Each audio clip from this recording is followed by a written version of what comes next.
if she knew where she was. That can be arranged, the voice said from the door. Xin signed the male servant behind him to move forward and to serve the food. The servants silently followed the order. He served the tray of food and milk on the bed. Mu Lan looked at Xin and said in a cool voice, "What? You want me to eat before I brush my teeth?" Something flashed in Xin's eyes. He replied in his usual commanding tone, "Washroom is in the next room. There are an extra brush, soap, shampoo, and towel in the bathroom. Thank you for telling me." Mu Lan said flatly, then she got off from the bed and went out of the room. Xin was behind her, watching her every move. Before she went to the bathroom, Mu Lan asked as she looked back at him, "Did you change the shirt?" "When I took off your gown, I didn't see anything because of the darkness. When I changed your shirt, whatever I saw, it doesn't matter," Xin said bluntly. Mu Lan was stunned. "Doesn't matter? What do you understand anything about a woman's heart? Why does it matter? You have a great body." Xin left the room. Mu Lan was thoroughly embarrassed. Her face turned red, whether in shame or rage, she couldn't tell. Mu Lan had a good bath and went out wearing another shirt. She couldn't change her undergarments and felt uneasy. But there was nothing she could do. That guy didn't give her any other girly things. Mu Lan dried her hair and looked around the room. The room was simple yet luxurious. It had a manly vibe. The person who lived here clearly had a good taste. The room was dyed in sky blue. There were a wooden king-sized bed with sky blue bed cover and pillows, a chase table, a single sofa with tea table, and a reading table with a chair. Every furniture was made of wood and dyed in natural color. Mu Lan's eyes caught something on the tea table, and that was her brunch. They took it here. Feeling grateful, Mu Lan started to eat. The quality of the food is good. Soy milk, deep-fried dough sticks, steamed buns stuffed with meat, and dim sum were just great. There was also tea if she wanted to drink. Mu Lan finished her food and got up. "Looks like you were really hungry," Xin said from the door. He looked at the clean plates. Mu Lan was startled. When did he come? Whenever he came, he never made any sound. "Can't you walk soundly?" she protested. Xin didn't reply and kept looking at her. Mu Lan felt uneasy. She continued saying, "You are very rude." "How so?" Xin asked. "I told you my name but you didn't." Mu Lan was a bit relieved to hear him speak. "I'm Major General Ru Xin," he told her. "You are a major general and you kidnapped me erroneously. I question your talent," Mu Lan said. "Damn, he is a major general. Will I survive?" "Well, I was wrongly abducted, so I think he will send me back. Or worse, he will kill me." This time again, Xin was silent. Mu Lan kept asking, "What did you inject me with?" "My body was aching when I woke up. I put you in the luggage for a few hours. It doesn't matter anymore. You are not feeling pain now," Xin said as a matter of fact. She was astounded for a few seconds. Then she burst in flame. "What? Luggage? Do you call yourself a human?" Mu Lan took a breath and continued, "I'm here because of your mistake. I have no connection with you or Chi family. Send me back to my home and I'll forget about your inhumane attitude." "I won't send you back," Xin said calmly. Mu Lan was alerted. "What do you mean by that?" "I've other things in my mind." Xin slowly walked towards Mu Lan. "If you find any errors, ads pop up, ads redirect, broken links, non-standard content, etc., please let us know. Report chapter so we can fix it as soon as possible." Chapter 163, Meeting an 8-year-old child. Chapter 163, Meeting an 8-year-old child. Xin was a gorgeous man. He was 6 foot tall. He had fair skin. He was famous for his 8-pack muscles.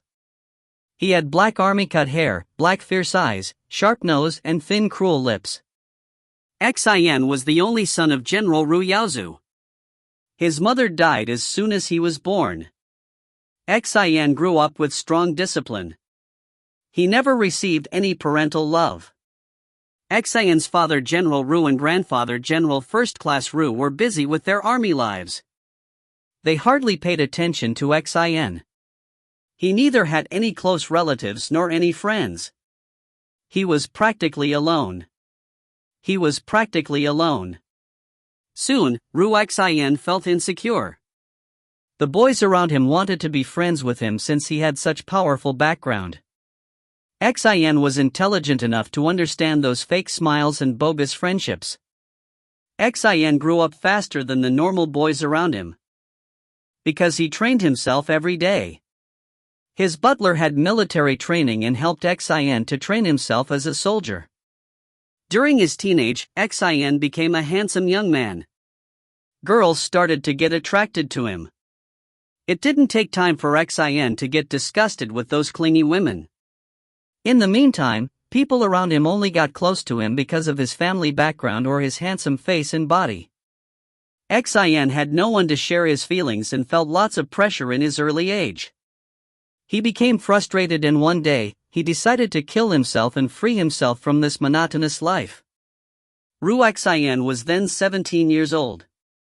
He went to the Jiling province on his father's order. There, he had to meet a girl as his marriage partner.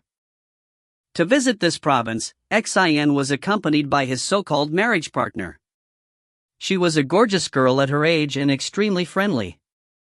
Xin couldn't help but get attracted to her.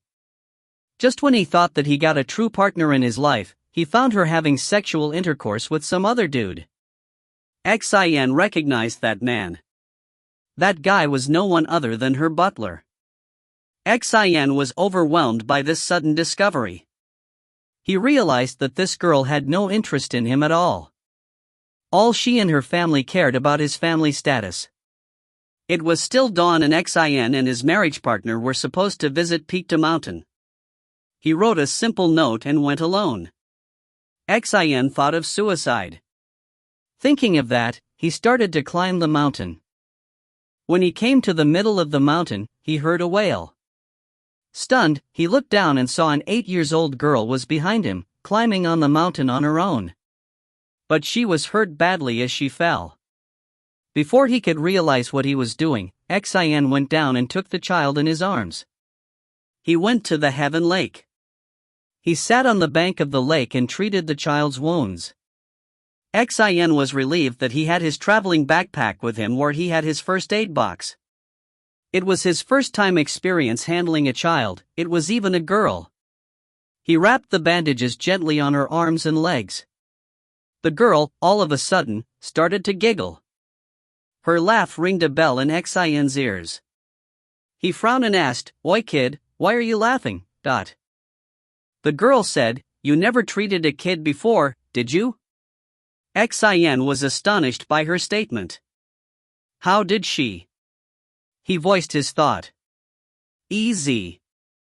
Your hands are shaking. The girl said as she pointed her tiny index finger. Xin's face turned red. He grabbed the girl's head and moved it from one side to another side. The girl laughed aloud. Xin looked at the girl. She was a cute child with strawberry milkshake skin color. Her hazel-colored silky hair reached her shoulders. Her lips were cherry pink. He could imagine that she would kill thousands of men in the future with her beauty. The most attractive part of this child was her clear black eyes. Xin couldn't help but look at her eyes countless times. If you are so smart, then why did you climb the mountain on your own? Did you think that you could climb to the top? He asked. The child seemed upset as she hung her head. She mumbled. I got lost. Xin was stunned. You got lost? Why aren't your family searching for you?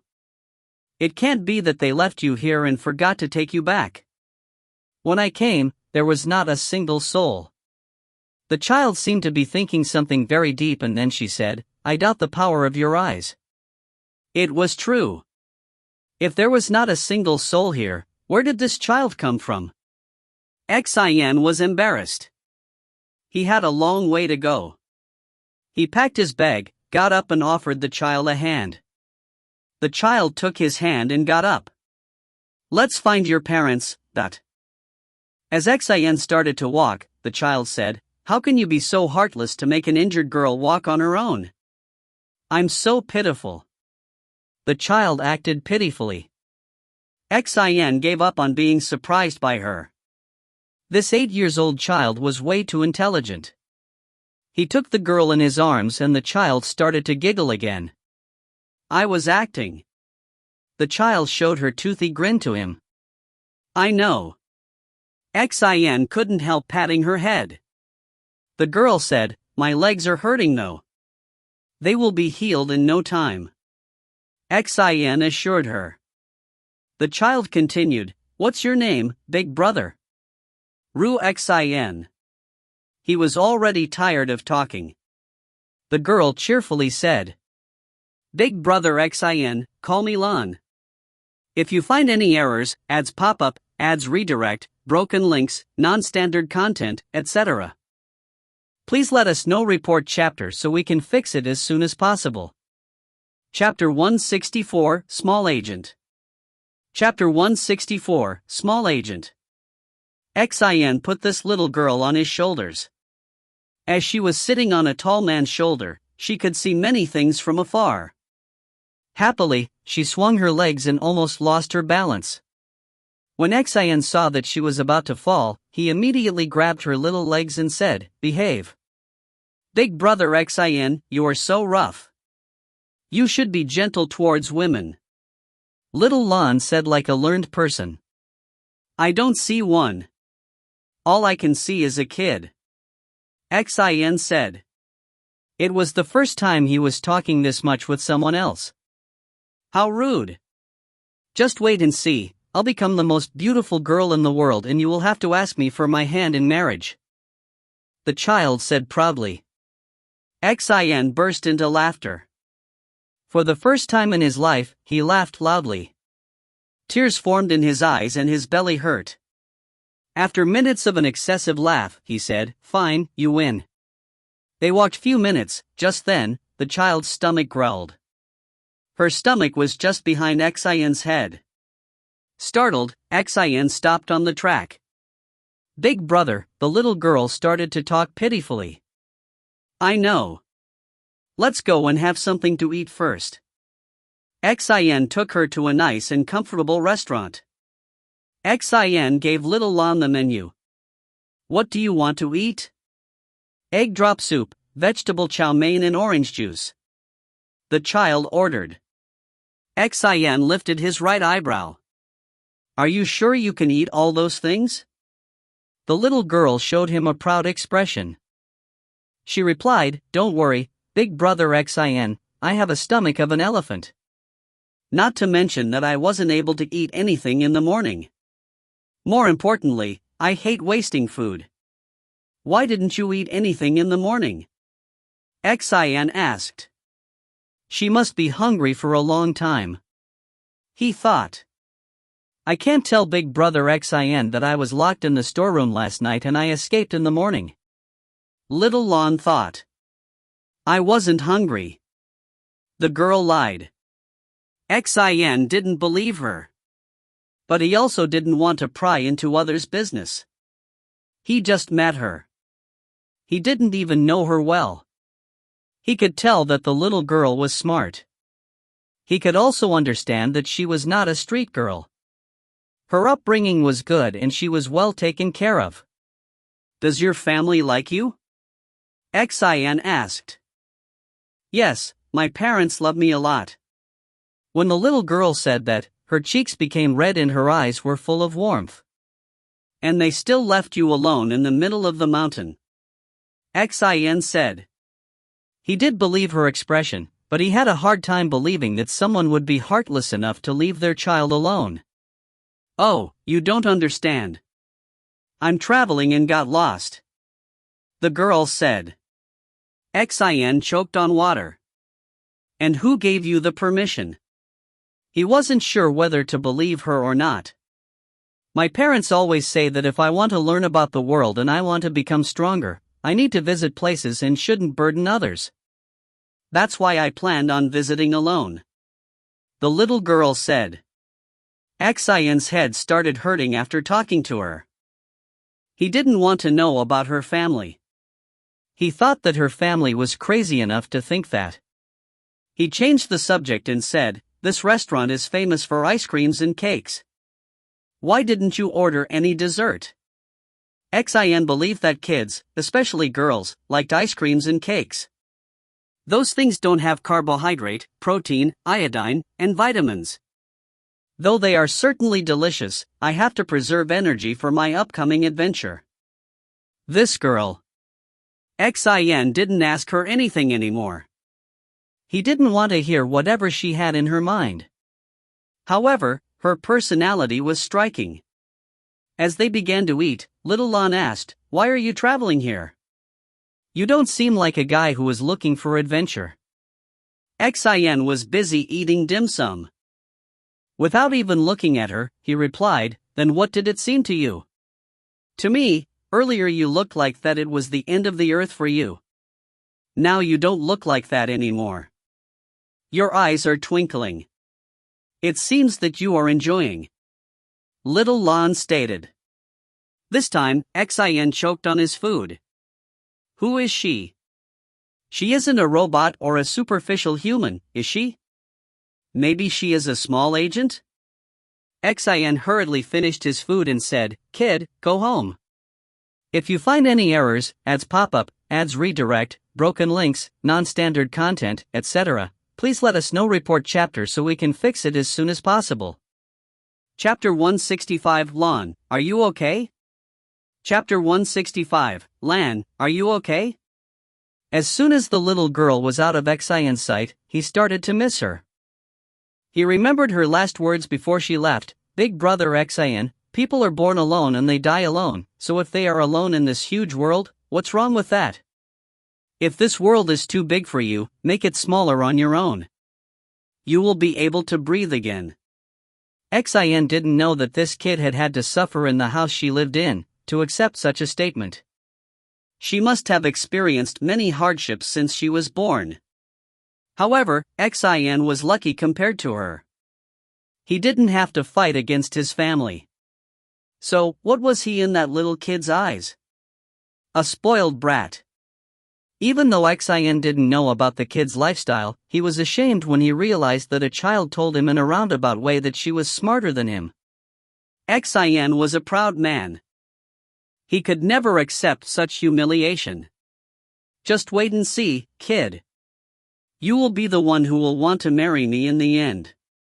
Xin smiled and determination was visible in his eyes. Since then, Xin had become a completely different person. He managed his temper around those greedy male and female friends and he pursued his career in the army just like his forefathers. In the meantime, whenever he had time, he would go to the peak to mountain and would search for her. However, he didn't find her no matter how many times he looked for her. Xin didn't know that the young girl he met was not a local girl of the Jiling province. She lived in Beijing. Still, Xin would look for her. He wanted to show her how cool he had become. He also wanted to see how beautiful she had become. He didn't know why he was obsessed with this little kid, but he couldn't stop himself. He didn't stop searching for her until his father told him to marry Qiying. Xin was frustrated that he couldn't meet that little kid again. How old is she now? She should be turned 23 by now. Did she forget me? How beautiful had she become? Numerous thoughts clouded his mind. Xin realized that he liked the learned cute girl who acted all high and mighty. This was the very reason that he couldn't get a girlfriend or a wife. When Ruoxian saw Qi Ying's photos and saw a timid girl, he felt thoroughly hopeless. When he kidnapped the wrong girl and found out later, he wanted to kill that girl immediately. There was no way he would let her go back.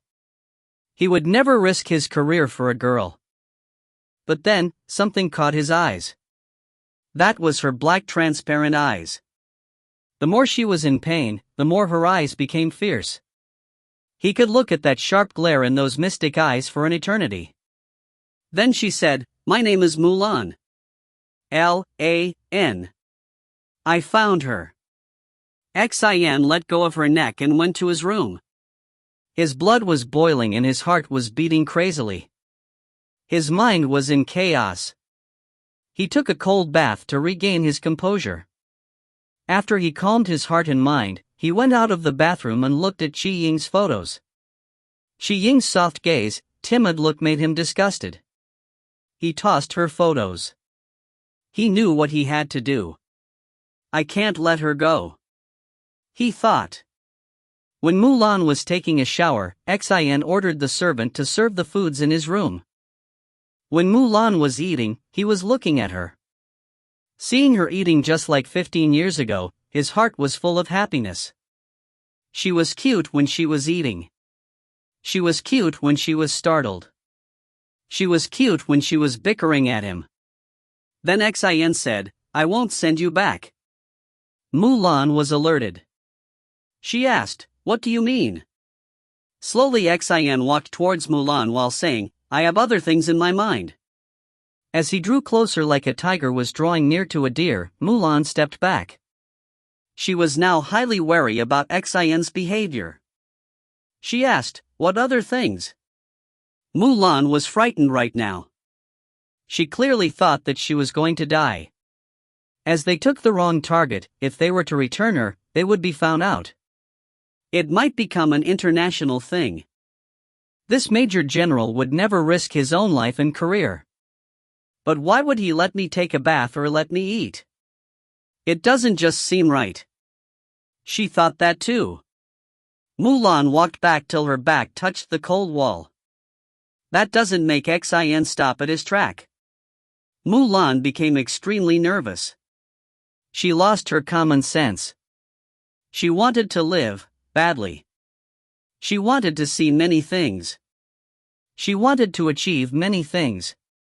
She didn't want to die right now. And Mu Liang. "Oh, Liang, where are you?" At that time, in Paris, Mu Liang's coffee mug fell from his hand and shattered into pieces. He didn't sleep after Mu Lan was abducted. He was giving everyone pressure to search for her. When he looked at the broken mug, his heart shook violently. "Lan, are you okay?" He closed his eyes as he thought. Mu Feng was reporting his investigation progress to his elder brother. Hearing a large crashing sound, he was startled. His heart almost flew away. Since last few days, he observed that his heart had become extremely weak. As he called the maid to clean up the mess, he saw that his brother was falling on the ground, just above the shattering glass. "Big brother!" Mu Feng screamed in fear. Mu Lan panicked when she saw that Xian was drawing nearer. She knew she couldn't run away, but still, she ran to the right, towards the balcony. But with Xian's reflexes, he caught her in no time and took her in his arms. If you find any errors, ads pop up, ads redirect, broken links, non-standard content, etc., please let us know. Report chapter so we can fix it as soon as possible. Chapter 166, What are you going to do? Chapter 166, What are you going to do? Editor's note. Dear author and readers, I was kidnapped by Ruoxian, as part of his plan to prolong the reunion of Liang and Lan. But don't worry, when Xian was distracted with Mu Lan, I sneaked through his imprisonment. Then, I braved my way through countless bottomless seas and boundless mountains, to finally reach a place safe from Xian's forces. Now, to save my beloved Mu Lan and have my revenge, I will edit back-to-back chapters. Fighting. Mu Lan panicked when she saw that Xian was drawing nearer. She knew she couldn't run away, but still, her legs ran to the right, towards the balcony. But with Xian's reflexes, he caught her in time and took her in his arms. Mu Lan screamed, "Let go of me! Let go!" She was shaking in fear, but her voice was firm. She tried to kick the guy who was hugging her, but failed miserably. Never underestimate a guy who was in the army. Xian put her on his right shoulder and strode back inside the room. He put her down on the bed. His moves were very gentle. Mu Lan's heart was almost out of its cage. She struggled hard. Chapter. I don't know if you edited them or left as it is for the last chapter, so I can't tell. I am not completely editing the above 2 lines as they are same as the last chapters. Mu Lan screamed, "Let go of me! Let go!" She was shaking in fear, but her voice was firm. She tried to kick the guy who was hugging her, but failed miserably. Never underestimate a guy who is in the army. Xian put her on his right shoulder and strode back inside the room. He put her down on the bed. His moves were very gentle. Mu Lan's heart was almost out of its cage. She struggled hard. "Let me go. I don't want to die. Get off of me." She screamed her lungs out. Xian was taken aback. He had no desire to kill her. He just wanted to marry her. He frowned and argued back, "Who said I want to kill you?" Before Mu Lan could react, Xian's cold lips covered her. That moment, her whole body froze. She became a piece of wood. Her body and mind screamed piercingly. No man ever touched her like that, except for Mu Liang. Her mind and body were well accustomed to his touch. He gave her a sense of security. He showed her kindness and tender love. Though she protested at first, soon she was adapted to his burning touches. However, this time, when Xian kissed her lips, she felt disgusted. Her whole body turned rigid. She felt like vomiting. Xian didn't know what she was feeling. He lost his rationality as his lips touched hers. He kissed her strongly, affectionately. As he had no experience with women, he didn't hold back his strength while kissing Mu Lan. His wild kisses hurt Mu Lan. She couldn't make a single sound as her lips were sealed. Soon her face turned blue in pain. When Xian recovered his senses back, he realized that the girl beneath him was as stiff as a piece of wood. He looked down at her. He saw that her face has turned blue, her eyes were tightly closed and her lips were swollen. Xian caressed the girl's face and said, "Are you all right? Do you need to check up your health? I'll call the doctor." Xian thought that she was in stress because of the long journey in the luggage. If he knew that it was her, he would never do that in the first place. Xian moved her body and placed her head on the pillow and covered her body with a soft sky blue quilt. "I'm calling the doctor," Xian said before he left the room. Mu Lan was laying on the large bed. It was more comfortable than the bed next room. As he left, her body shuddered tremendously. Tears threatened to fall, but she held them back. With her shaking body, she got up from the bed. She went towards the door and found that it was locked. She sighed. Then she locked the door from inside. If she couldn't get out of the room, she had no wish to let him in. Then she drew the heavy wooden sofa in front of the door. Mu Lan walked to the balcony. She gasped at what she saw. The last time when she ran here, she didn't notice that all one could see is dark water. From the large balcony, she could see the shores of the island, and beyond that, there was only the sea. She then realized that she was on an island. Mu Lan's legs gave out and she sat on the floor. How am I going to leave this place? It was already night. This castle-like mansion seemed to glow in the dark night. The moon was bathing the ocean with its silver light. It was a beautiful scene. Anyone would want to enjoy such a romantic view. However, Mu Lan had no heart to enjoy such a lovely atmosphere. She wanted to escape from this wonderful paradise. She saw a few guards patrolling here and there. She also saw 2 towers on both sides. There were also spotlights. She could see that there were 2 men in each tower. They were all armed.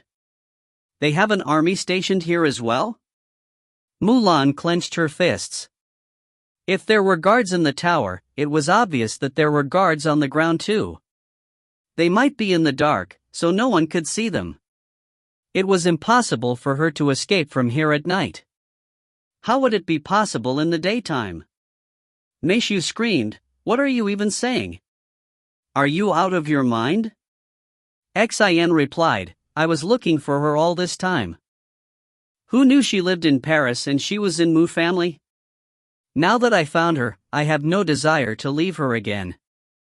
Meishu sat on the sofa and said, "Don't tell me she is the reason why you disappeared in every vacation?" Xin looked at his friend and said, "I had been looking for her for 15 years. Meishu sighed. He was truly shocked by his friend's determination for a girl.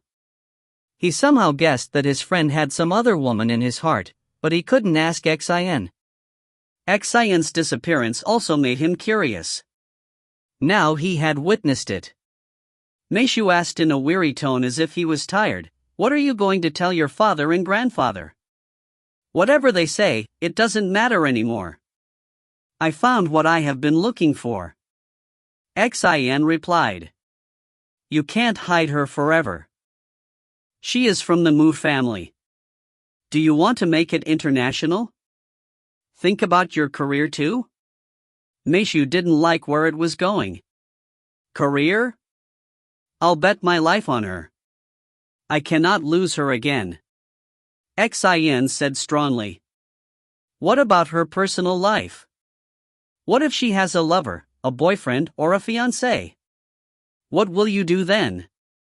Meishu tried one last time. Xin stiffened at his question.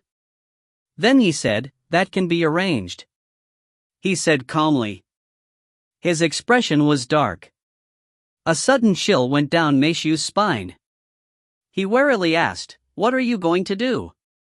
If you find any errors, ads pop up, ads redirect, broken links, non-standard content, etc., please let us know. Report chapter so we can fix it as soon as possible." Chapter 167, I Can Do It. Chapter 167, I Can Do It. Xin took Meishu's personal assistant with him back to his room. Meishu's personal assistant was a girl who was a private doctor of Meishu's younger sister. Her name was Han Jia. Everyone called her Dr. Jia. Meishu brought Dr. Jia because of Xin's request. Xin thought that if Qiying were to get sick, Jia could treat her. Now, she was handy as Xin needed her to treat little Lan. Xin unlocked the door and tried to open it. However, the door didn't budge. Immediately, he understood that little Lan locked the door from inside so that he couldn't go in. "It must be because I kissed her and made her afraid," he thought. He smiled, thinking that she locked her in his own room. She was willful as ever. "Little Lan, are you all right? I brought back a female doctor with me. Don't you think that you need a checkup if you are in pain?" Xin's voice was gentle. Dr. Jia looked at Xin as if she was watching a ghost. Xin had a stern face and made others think that he was intimidating. He dealt with everything in a cold manner. His methods were cruel and he was harsh to his subordinates.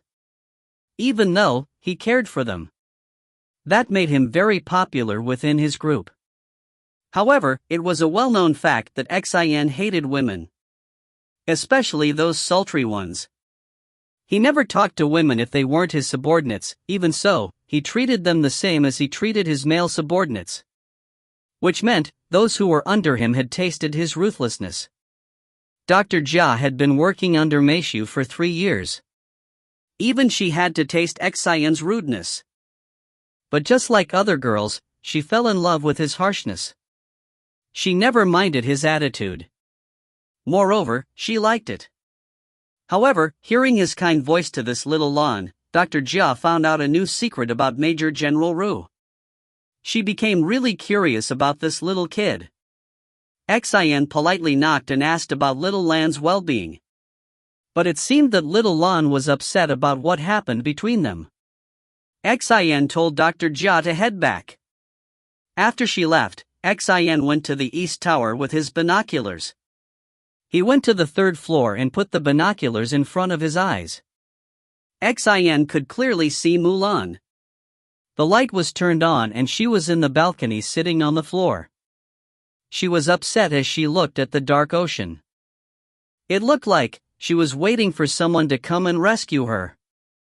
Xin felt like something pierced his heart. It was hard for him to breathe. Why does she look like that? Is she already committed to someone? Does that mean she forgot me? Xin clenched his fists and climbed down from the tower. The night was dark. Mu Lan looked at the sky. It was cloudy, just like the night she was abducted. The moon was playing hide and seek with the ocean behind the clouds. If he put me in the luggage, does it mean that he took me to another place? I saw the ocean that time too. It is certainly not Qi Ying's family mansion. Thinking that, Mu Lan shook her head. Though it was dark, I can tell the differences between the walls. That house was made of cement, but this one is made of stones. It is more like a castle or a fort. Just like the ancient time. I have never heard of any fort in the European islands. Mu Lan bit her lower lip. Her eyes became heavier. Maybe it is my lack of knowledge, but where am I? I need to find out about this place. The more I'll know, the more it will be easy to leave. I can do it. I can do it. Mu Lan kept repeating herself and soon fell asleep on the floor of the balcony. If you find any errors, ads pop-up, ads redirect, broken links, non-standard content, etc., please let us know. Report chapter so we can fix it as soon as possible. Chapter 168, I'm going to search for my wife. Chapter 168, I'm going to search for my wife. Mu Liang opened his eyes and saw the white ceiling. It was unfamiliar. Soon he realized that he was in the hospital. He recalled the events before he fainted. Mu Lan was abducted. Recalling that, Mu Liang got up from the bed and wore a pair of slippers. He looked for his cell phone. It was nowhere to be found. Mu Liang frowned and walked to the door. Just when he stretched his right arm to open the door opened with a slide. Mu Feng was startled to see that his big brother was awake and even standing in front of the door. Big brother, when did you wake up? Mu Feng asked. Mu Liang's right hand was still close to the door. He moved his hand towards Mu Feng and said, "My mobile." Mu Feng gulped. He put his left hand in his pant pocket and took out Mu Liang's cell phone. Mu Liang snatched what was his. His cell phone was off. Mu Liang turned on the mobile and saw today's date. It was already 4 days since Mu Lan was gone. Which meant Mu Liang was unconscious for 2 damn days. How could Mu Liang faint for 2 days? Mu Liang grabbed Mu Feng's collar and pulled him closer. Did you drug me? Mu Liang's voice was so cold that Mu Feng thought he was going to freeze. Mu Feng said, "Brother, you were almost in a coma. The doctor ought to give you sleeping pills, or it would be harmful to your body. You didn't sleep for 3 nights. I was so worried." He looked pale. "Did you find her?" Mu Liang asked. Mu Feng assured his elder brother. He answered, "We started to search the neighboring islands. I sent my best forces. Rest assured, big brother. We will find her in no time." Mu Liang noticed that Mu Feng was sweating. Mu Liang frowned and said, "Search for her in China. Why are you wasting your time?" Mu Feng felt dejected. "We already asked for permission to the Chinese government. They refused." Mu Liang's veins popped out from his temple. "Then what are you waiting for? She is in China and I know it. Send your forces to China. He was shaking in rage. Feng tried to calm down his elder brother. Big brother, it's China, not any European country. We can't do that. We need an official warrant to search. If we barged into an Asian country, it will become an international issue. Make it an international issue then. It will be easier to find her. Mu Liang looked like he didn't care about the world. Feng was tired. He lacked a good night's sleep. Still, he tried to make it understandable for Mu Liang. He said patiently, and after we find Sister Lan, then how will she feel? Think of her mental state. Mu Liang replied immediately, find her first, then I will think of a way. Feng frowned and said solemnly, and when Sister Lan's family and he will find out that she is alive, what do you think they will do? When Feng mentioned Mu Liang froze. Feng was right. If they find out, they will take her back. She will regain her memory. Mu Liang will be lost from her life. Do whatever you want. Mu Liang left Feng alone in the hospital room. When Feng went out, he saw that his car was gone. He knew too well who took his precious red sports car. He hired a cab and went to the mansion. However, Feng didn't find his elder brother, but a note. I'm going to search for my wife on my own. You deal with the company and other things. Don't dare to look for me. Feng sighed as he sat on the sofa in Mu Liang's study room. He closed his eyes and Mu Lan's image came into his mind. She was smiling as she was talking to Mu Liang. Mu Liang was also smiling with her. It was a beautiful dream that Feng wanted to fulfill. God, please let us find Sister Lan. If you find any errors, ads pop up, ads redirect, broken links, non-standard content, etc., please let us know. Report chapter so we can fix it as soon as possible. Chapter 169, He regretted. Chapter 169, He regretted. Mu Lan woke up in a warm bed. She was covered with a soft quilt. She was in Xian's bed. Apparently, one of the guards was observing her from one of the guard towers as he was instructed by Xian. The guard saw Mu Lan was falling asleep on the floor of the balcony. He reported to Xian. Xian went to the fourth floor and used a rope to climb down to the third floor balcony. Xian took Mu Lan's cold body in his arms and carried her into the room. He put her down and covered her with his quilt. After that, he moved the heavy sofa back to its own place. Later, Xian called Dr. Jia to check her up. Dr. Jia checked her and told Xian, Miss Lan is weak because she didn't have enough food in the last 2 days. If she continues her irregular routine, I'm afraid that she will fall ill.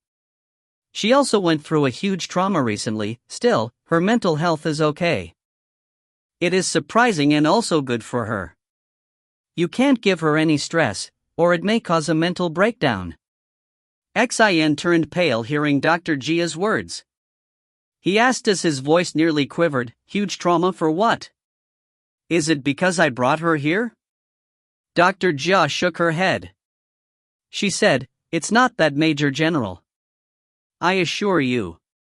It is something that happened a year ago. That's my guess.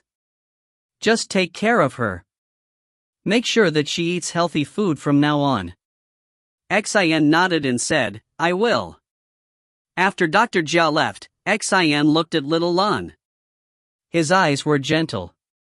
He leaned down and kissed Mu Lan's forehead. Little Lan, what happened to you a year ago? Xian murmured. That night, he slept on the sofa and time to time, he checked Mu Lan if she was having any problem. At dawn, Xian woke up again. He had to exercise. He bathed and wore his training outfit. Before he left, he looked at the soundly sleeping Mu Lan. Seeing her peaceful sleeping face, Xian's heart was filled with warmth. He regretted not asking about her details 15 years ago.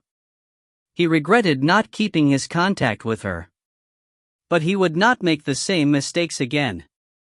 Xin stroked Mu Lan's hazel-colored hair gently and left the room. It didn't take much time before Mu Lan woke up from her slumber. She looked around.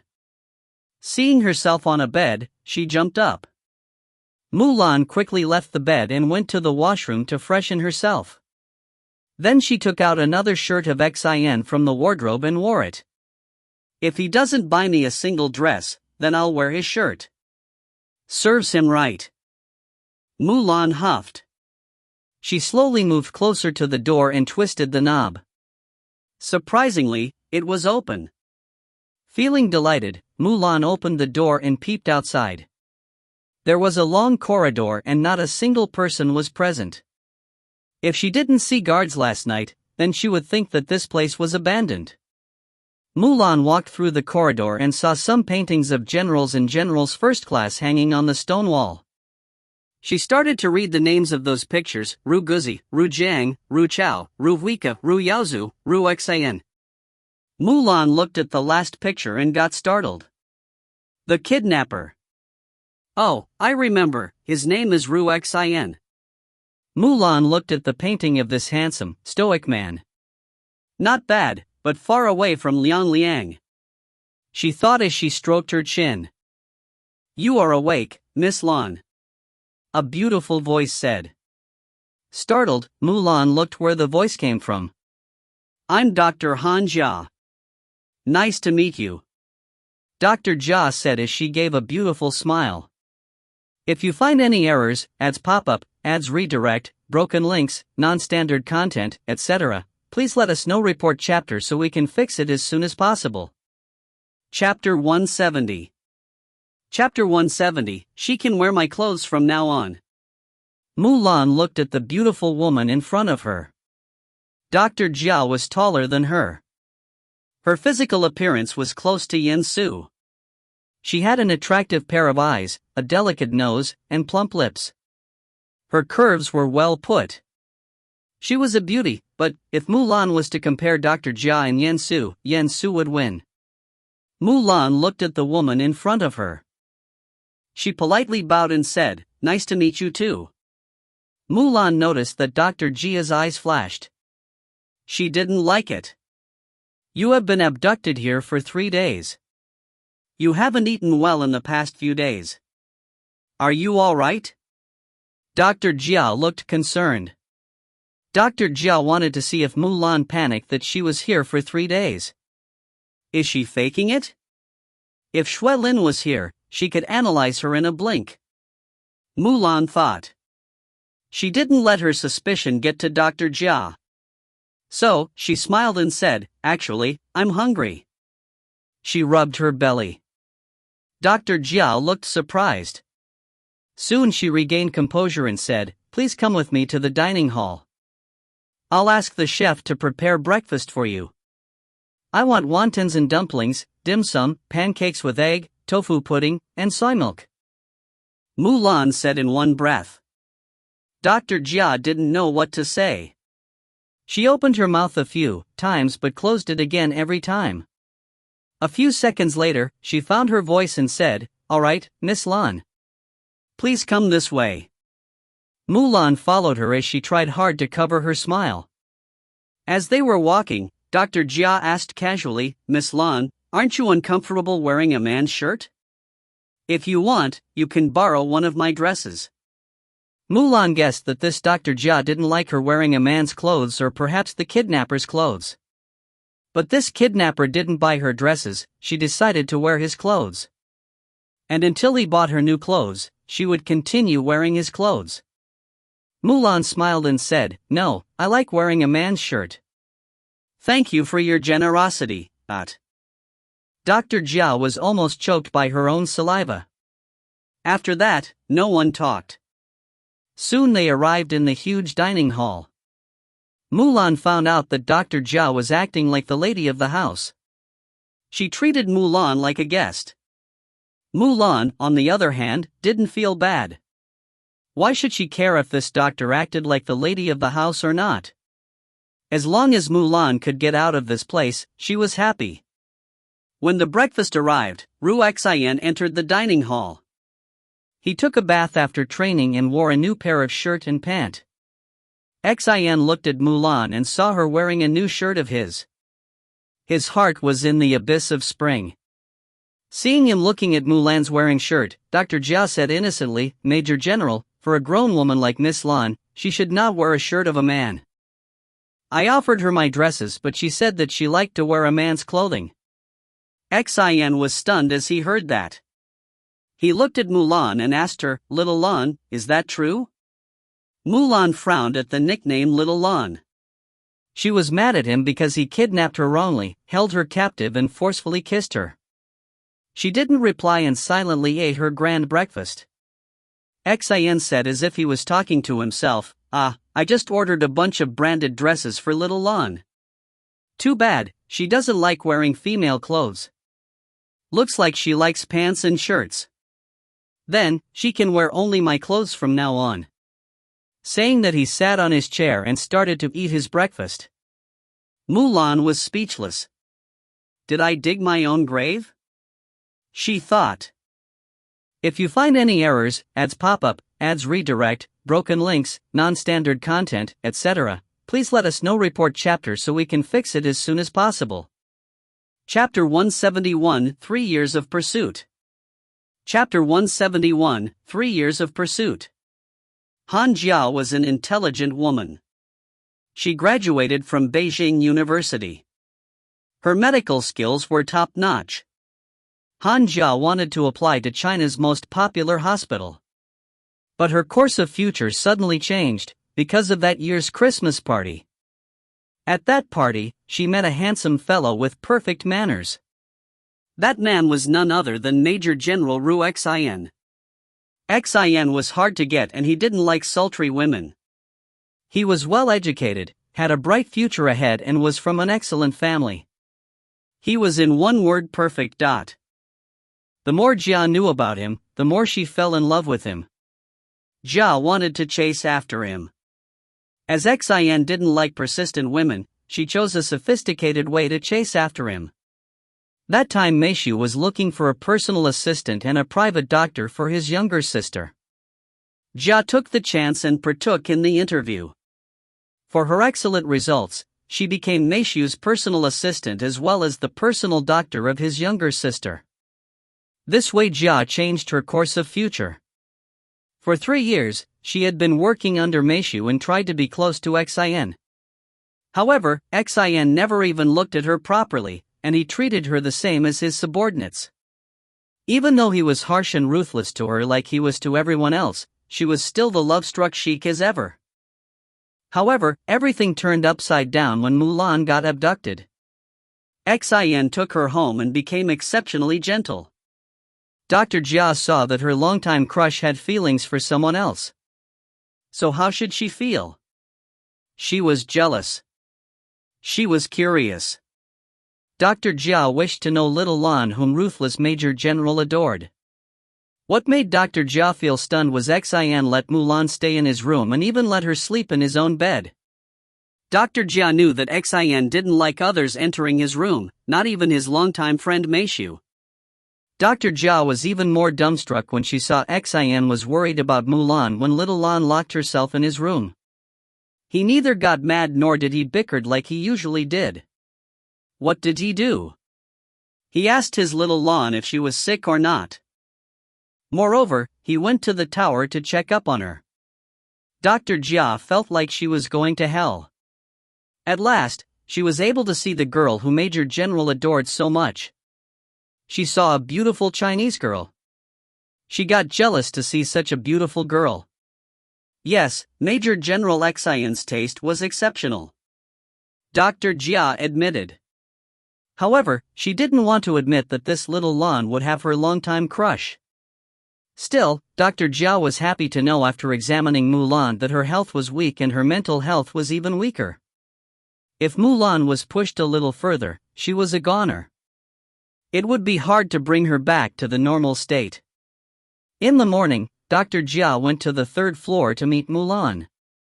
Her plan was to help Mu Lan to escape from here. However, to her surprise, Mu Lan acted totally different from what she expected. Mu Lan didn't bother that she was kidnapped for 3 days. What made Dr. Jia more surprised was that Mu Lan was caring about her health. When little Lan wanted to eat. Hearing the list of food she wanted to eat for breakfast, Dr. Jia's eyes wanted to pop out. It was good that she didn't faint on the spot. The first thing that came to her mind about Mu Lan was, is she a pig? Dr. Jia doubted if even a pig could ever win against Mu Lan. She was also unhappy about Mu Lan's dress-up. Mu Lan was wearing only Xin's shirt. His large shirt was hanging on Mu Lan's upper thighs, making her extra charming and seductive. To Dr. Jia, it was disgusting. Dr. Jia didn't think that her showing cleavages and lower thighs were inappropriate as an office worker. Therefore, Dr. Jia offered Mu Lan her own dress. It was better than wearing Xin's shirt. However, Mu Lan refused, making Dr. Jia feel hatred for her. She gritted her teeth and said no more. In the dining hall, Dr. Jia showed who could be the mistress of the household. She wanted to show Mu Lan that she had better ability to become Xin's wife, not Mu Lan. But Mu Lan didn't show any displeasure. Mu Lan only cared about her breakfast. As soon as her food came, her eyes shone and she started eating, completely ignoring Dr. Jia. Dr. Jia was upset. She tried once again. When Xin came and saw Mu Lan wearing his shirt, Dr. Jia took the chance and said, "Major General, for a grown woman like Miss Lan, she should not wear a shirt of a man. I offered her my dresses, but she said that she liked to wear a man's clothing." Xin looked surprised as he asked Mu Lan, "Little Lan, is that true?" Dr. Jia smirked a little and looked at Mu Lan disapprovingly. Mu Lan was busy with her delicious breakfast, and so she didn't notice the sinister look on Dr. Jia's face. However, what did Major General Xin say? "Ah, I just ordered a bunch of branded dresses for little Lan. Too bad, she doesn't like wearing female clothes. Looks like she likes pants of shirts. Then, she can wear only my clothes from now on," Xin said as his eyes glittered. Dr. Jia's smile froze on her lips. She felt that someone slapped her hard. Her face turned pale. Did she hear wrong? Did she see wrong? No, she did not. Xin said those words and his eyes were glittering with amusement. Dr. Jia didn't miss a thing. Dr. Jia bit her lips as her body shivered in anger. She saw that neither Mu Lan nor Xin gave her any attention. She looked like a third wheel. Dr. Jia couldn't even look at those two as Xin filled Mu Lan's bowl and told her tenderly to eat more. He even filled Mu Lan's glass and made her drink 2 glasses of soy milk. "I can't let it go like that. Major General is mine and mine only. I won't share him with anyone." Dr. Jia's eyes lightened up, thinking of a sudden plan. If you find any errors, ads pop up, ads redirect, broken links, non-standard content, etc., please let us know. Report chapter so we can fix it as soon as possible. Chapter 172, A Tremendous Scream.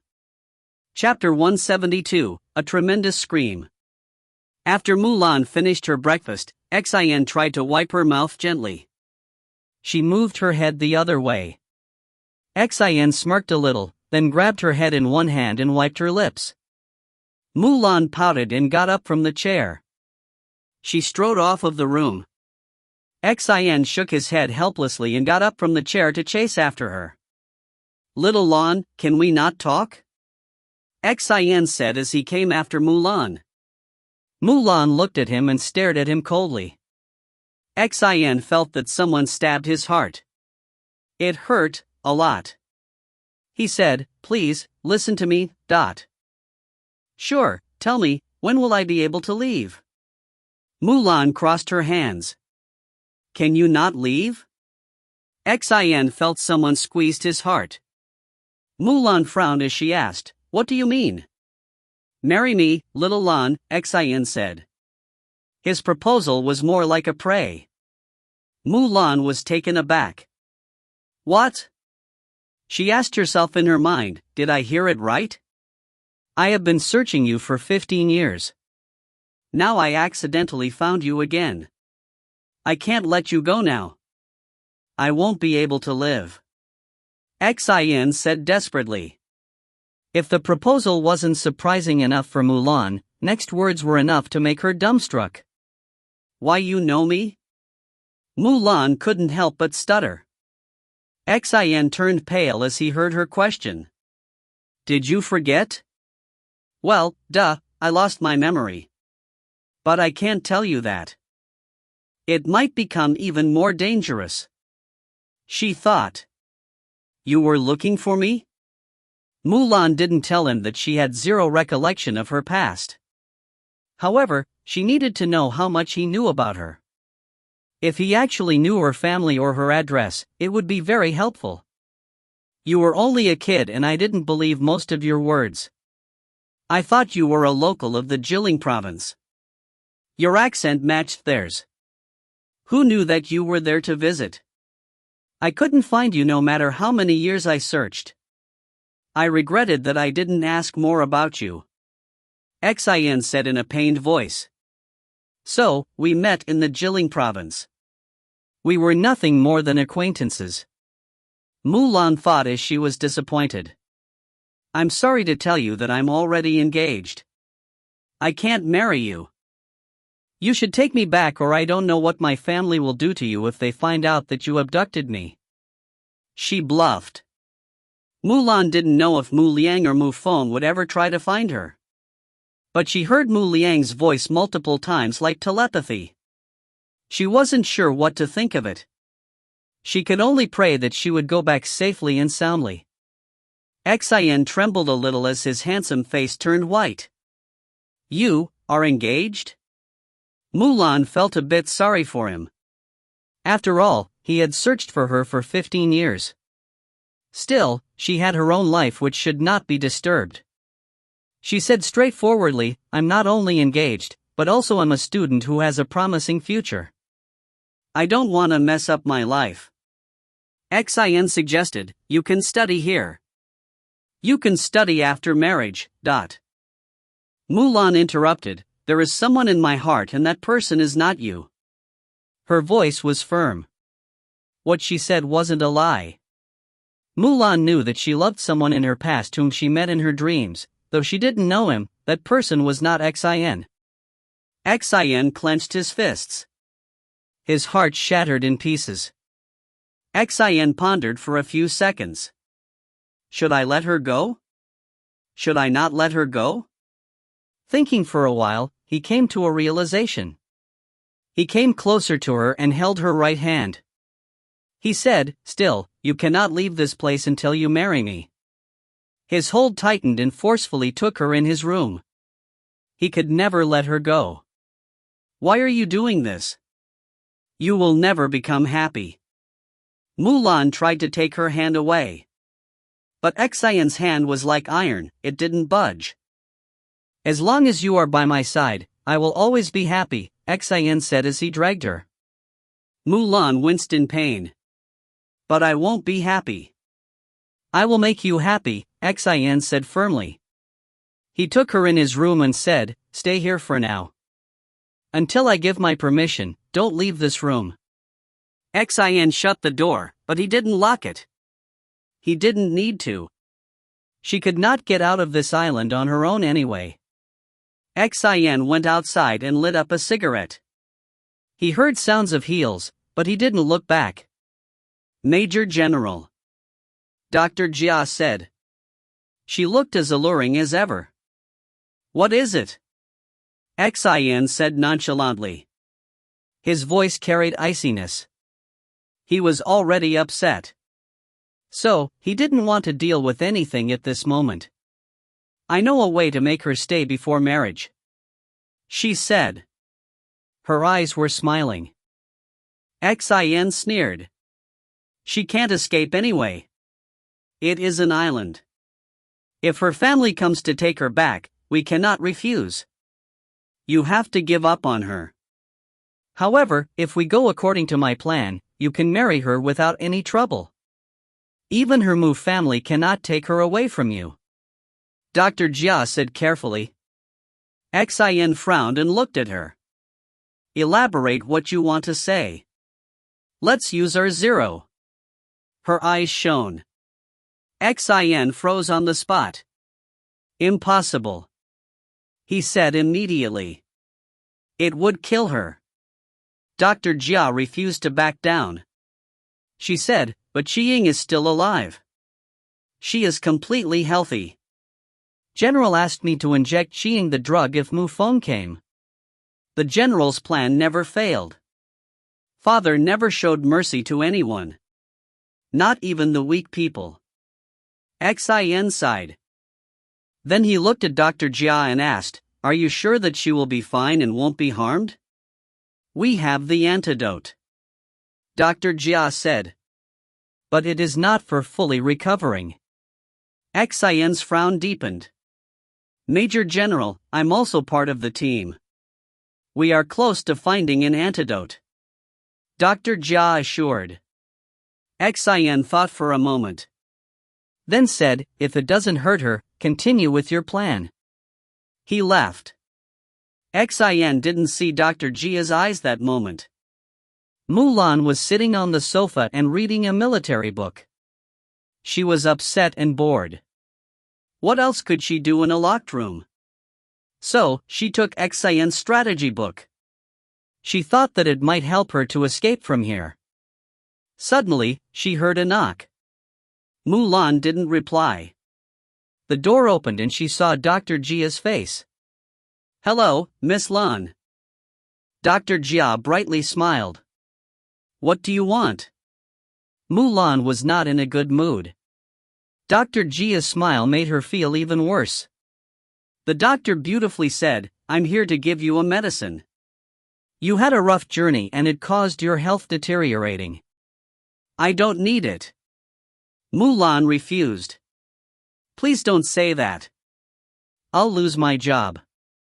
Dr. Jia said pitifully.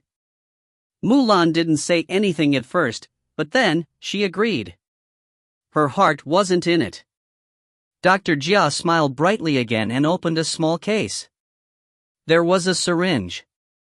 She took off the cap and released a bit of medicine, which was in there. Then she grabbed Mu Lan's hand gently and pushed the syringe inside her skin, and then released the medicine inside Mu Lan's body. The medicine quickly mixed with the blood cells and started working. Dr. Jia looked at her watch and counted 1 to 10.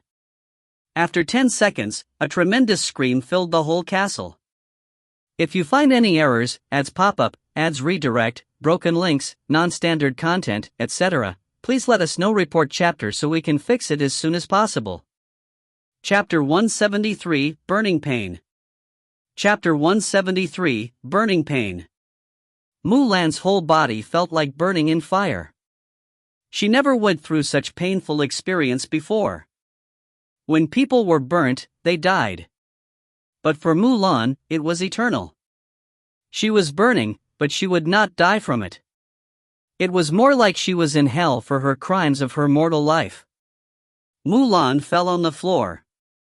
She tried to hug herself, but she couldn't. Tears fell from her eyes as she rolled on the cold floor. What did you give me? Her voice was hoarse. Dr. Jia's smile was angelic. She said, it is a poison called R0. It kills people slowly. People die after suffering hellish torture. Isn't it wonderful? Mu Lan screamed once again in pain. Her calm and collected appearance was destroyed. She asked in a high tone, why me? Dr. Jia lifted an eyebrow. Why you? Why you say? She sat on the floor beside Mu Lan and grabbed her silky hazel hair. Mu Lan did not feel anything anyway.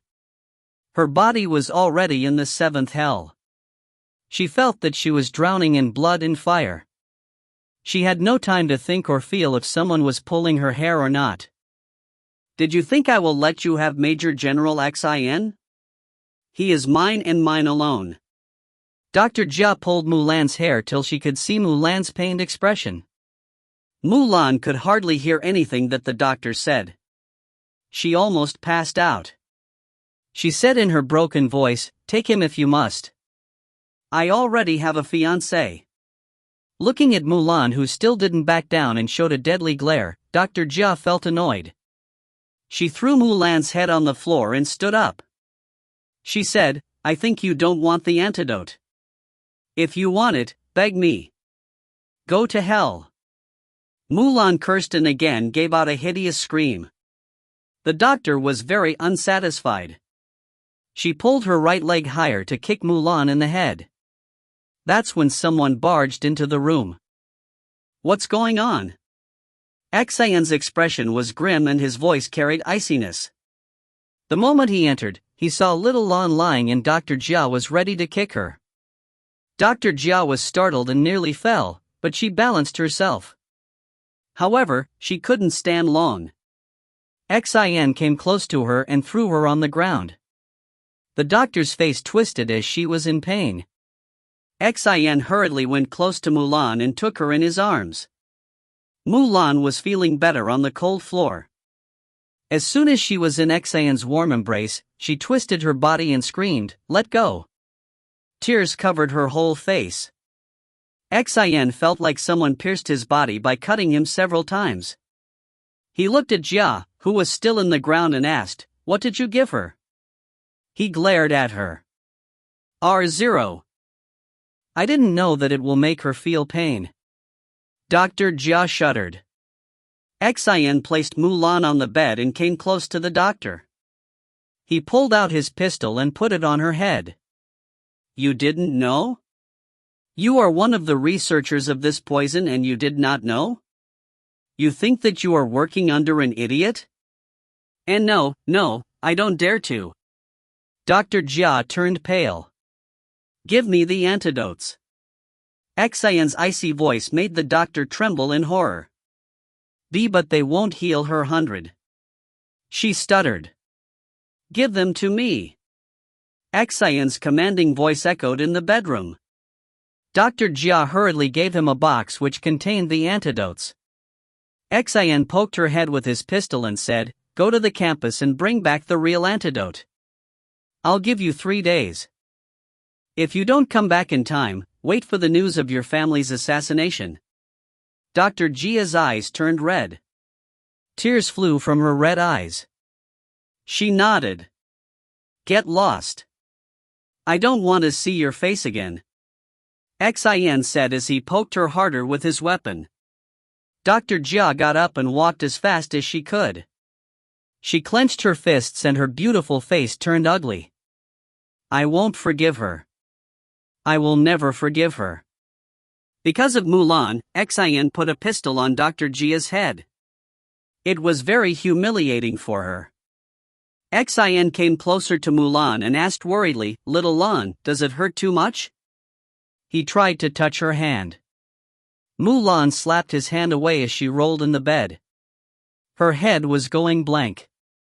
She looked at Xian furiously and said, don't touch me with that hand of yours. Xian took out the antidote and said in a pained voice. Little Lan, I have the antidote. I'll give them to you. Please stay with me forever. I won't ever hurt you again. Mu Lan screamed in pain again. With the last bit of her energy, she said, get lost. Who will ma?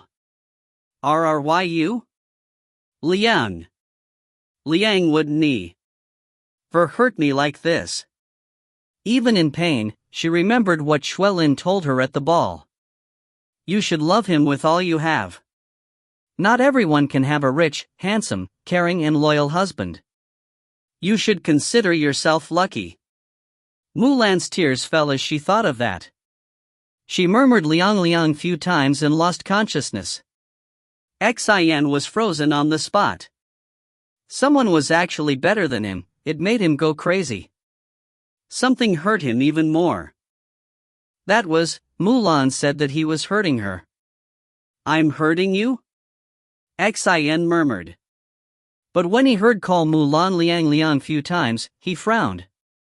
Liang Liang. Liang is Mu Liang? Is he her? Xian did not think anymore. His eyes turned absolutely cold. He touched Mu Lan's teary face. Though she was burning inside, Mu Lan's skin was turning cold. Feeling the things weren't right, Xin injected her a tube of antidote. Soon, her body started to get warm. Xin sighed in relief. He looked at little Lan intensely. I won't let any other man have you. You are mine. Mine only. My precious. He bent down and kissed Mu Lan's pale lips. If you find any errors, ads pop up, ads redirect, broken links, non-standard content, etc., please let us know. Report chapter so we can fix it as soon as possible. Chapter 174 Massive Secret. Chapter 174 Massive Secret. Dr. Jia headed to the laboratory. It was in the Ru mansion at MANHWA in the Zhejiang province. She went straight to the second floor to meet General Ru Yaozu, Major General Ru Xian's father. She needed to inform him everything in a detail. As she went close to General Ru's study room, Dr. Jia heard a woman's pleasant moan and a man's groan. She halted on her track. Dr. Jia knew that Mrs. Ru died after giving birth to Ru Xian. Then who could it be? She wondered. Dr. Jia went close to the study room. The door was a little open. She peeped secretly. What she saw, it shook her whole body. The couple who was having an intimate moment right now was none other than the General Ru Yaozu and Zhuan Lei. Zhuan Lei was a 40-years-old woman and had a wonderful family. Her daughter was a famous actress and she was married to a wealthy man. What is going on? Why? Dr. Jia was stunned at the scene. Unexpectedly, she heard their conversation. Ah. Yaozu, give me another child. Ah. Zhuan Lei said. She was a middle-aged woman. Still, beauty didn't leave her alone. She was as beautiful as her young age. Honey. Didn't I give you 3 children already? You want more? General Ru had a great build. Because of his everyday training and hard diet, he was still as handsome as ever. After his wife died, many women tried to marry him. But he was in the army. He had no time to take care of a family. Also, the army had its own rules which he was obliged to follow. OMG. They have 3 children. But how come Zhuang Lei has only a daughter? Dr. Jia was sundered. They are all grown up. I want a son to inherit my husband's company and assets.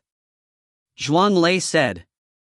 When you gave birth to Meishu, didn't I tell you to have him and to give me the 2 daughters?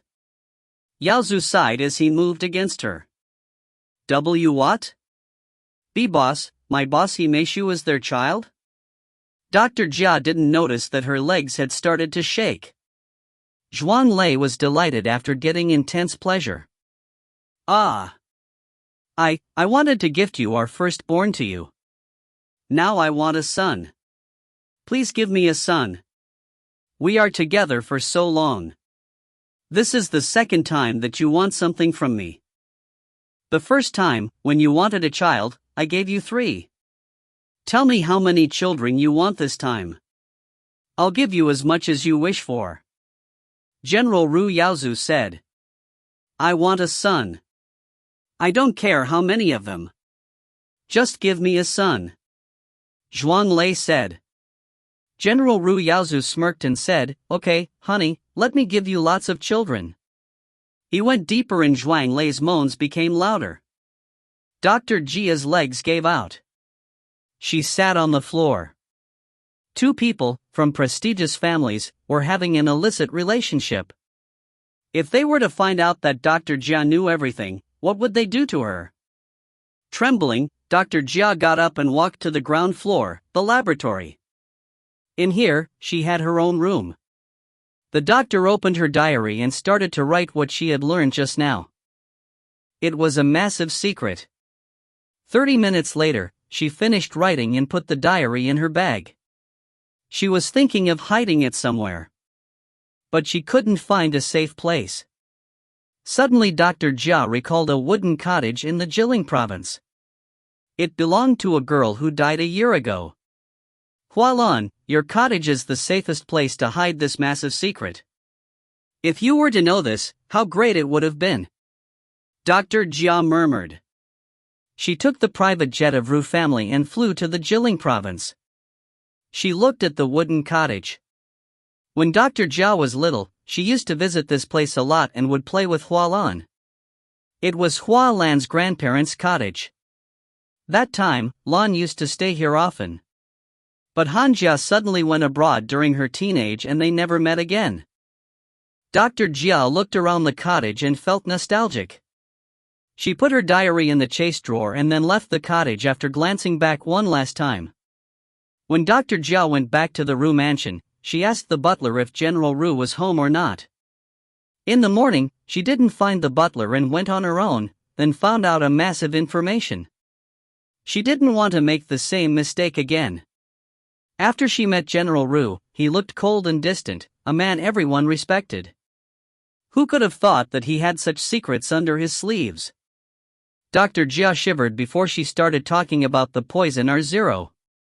She was so nervous that she forgot to talk about this little Lan who was making Han Jia's life hell. Jia, don't worry. Soon, we will find a cure. Then we will start our operation. General Ru said in a commanding tone. Dr. Jia nodded. She licked her lips and said, Major General gave me 3 days to finish the antidote. General Ru's eyes glittered. So, my son wants to take the operation in his hand at last? What made him change so much? Very well. You can carry out the duty. Dismissed. Mu Lan sensed someone caressing her hair. Liang, is that you? Mu Lan thought. It was too long that she last felt his touch. It had been 6 days since she was abducted. The poison in her body was still burning her insides. Though she was given antidote every 12 hours, it only reduced the pain. Her body was still burning. However, after taking the antidote, it was bearable. Mu Lan opened her eyes and saw Xian was stroking her hair. Her eyes flashed and she slapped his hand away. After the poison was injected, she started to dislike him. Xian felt pain in his chest, but smiled in front of her. He said, You still have the energy to fight? That's good, hurry up and finish your breakfast. Our wedding is tomorrow. No one wants a bride who faints in the ceremony, right? Mu Lan twitched her lips and said, Go marry yourself. I won't eat food and I certainly won't marry you. Xian took a spoon of congee in his mouth and kissed Mu Lan to force the food inside her mouth. Then he said, Very well. If you don't want to eat, I'll feed you this way. After that, Mu Lan ate without fighting back. Then Xian got a phone call. He answered the call and said coldly, Dr. Jia. The antidote is ready. I'll bring it tomorrow. Dr. Jia said. Xian's eyes relaxed and he commanded, Bring it before the marriage ceremony. Definitely, sir. If you find any errors, ads pop up, ads redirect, broken links, non-standard content, etc., please let us know. Report chapter so we can fix it as soon as possible. Chapter 175, The Stranger. Chapter 175, The Stranger. Editor's note. Dear readers, ask the author why she gave this mass release, and you will realize that Earth is so lucky. That is why she was born here and not in the ocean among the fishes and not in the sky among the birds. Damn. We are so lucky. Dr. Jia heard Xian hung up the call. She was very upset. He is going to marry tomorrow. She thought and then suddenly laughed aloud. Han Jia was broken at heart. She was chasing after Xian for 3 years. She changed her dream. She had a bright future. Everything about her future changed because she fell in love. Dr. Jia went to a pub.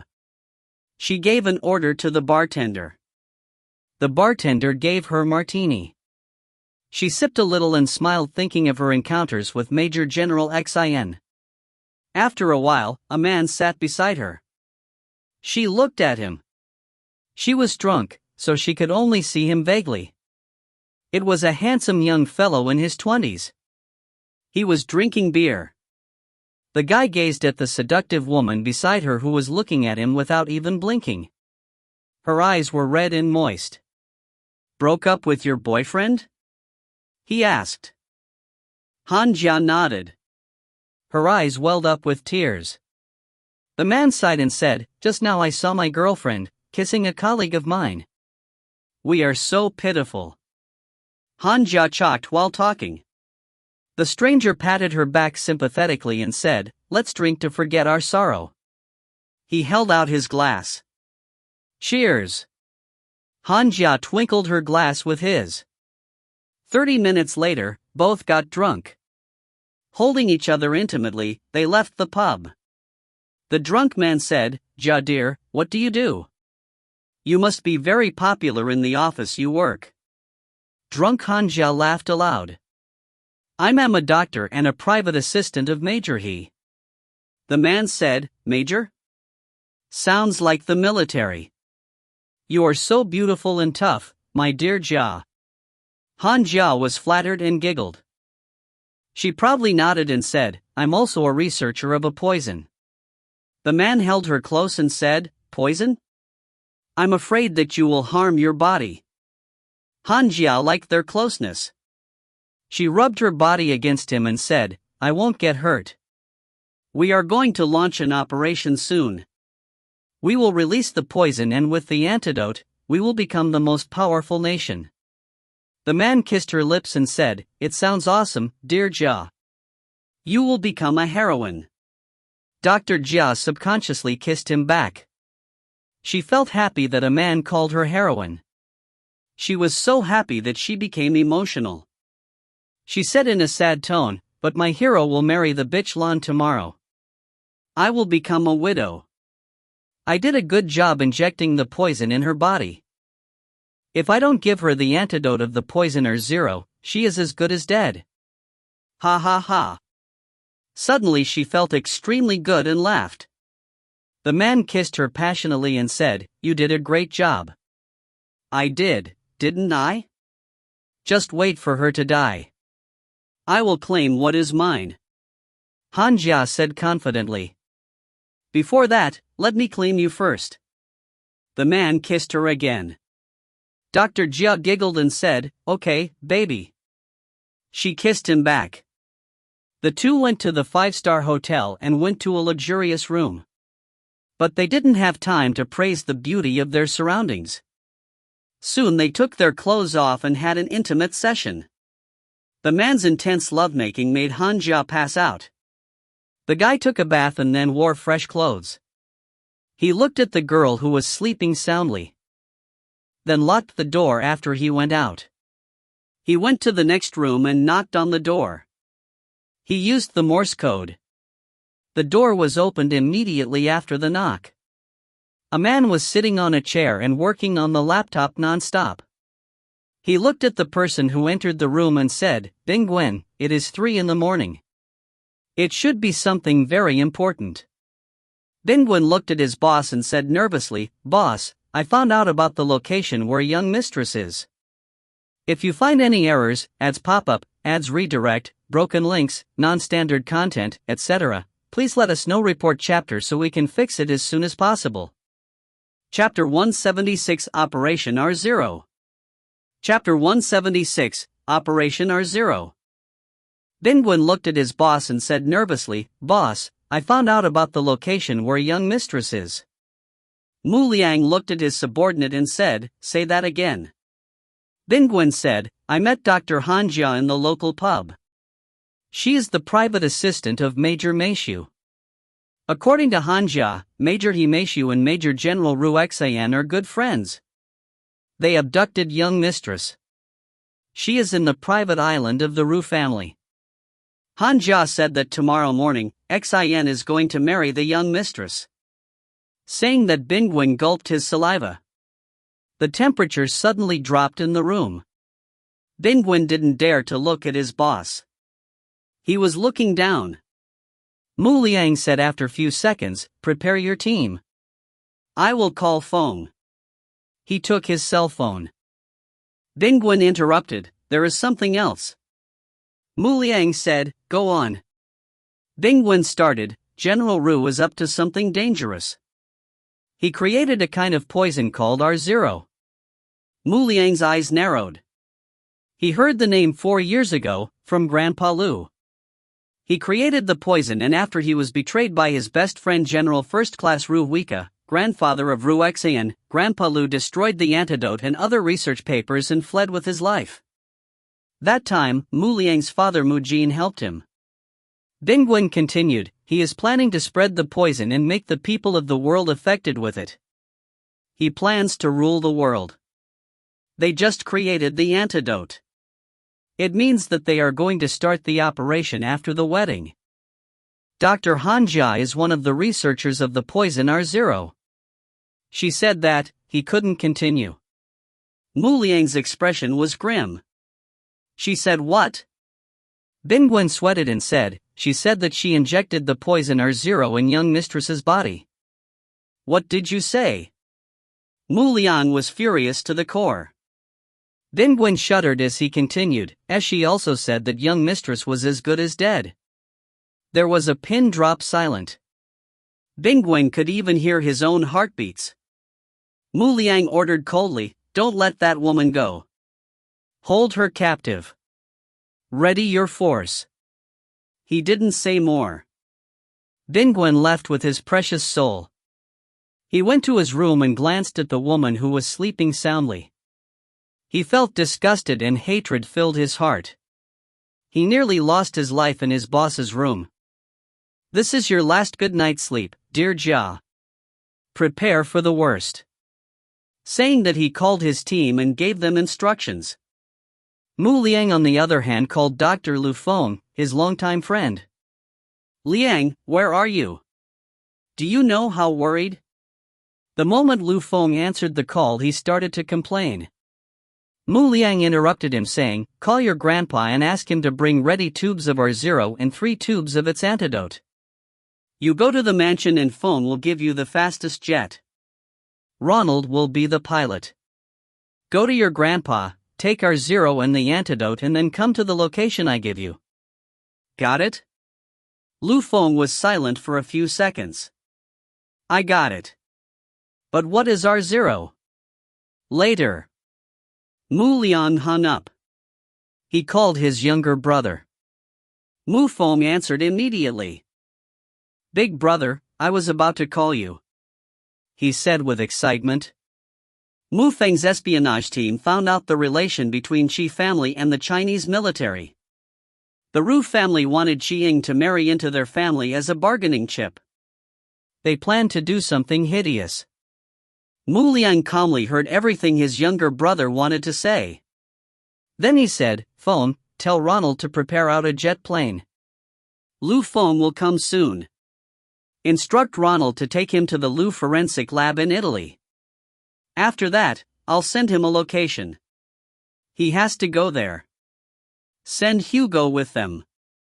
Mu Feng became even more excited. "Did you find out where Sister Lan Lan is?" "I have the exact location of the island. I'll send it to you. More importantly, why Lu have to go to the forensic lab in Italy?"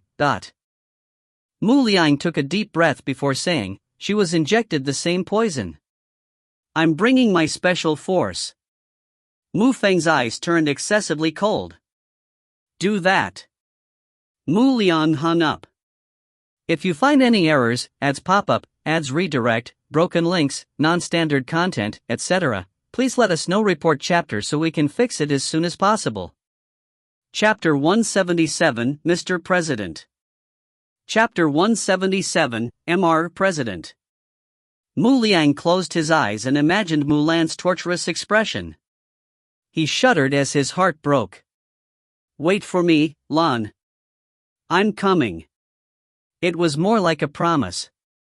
Mu Liang called Chinese General First Class Bo. He was top in the rank of Chinese military force.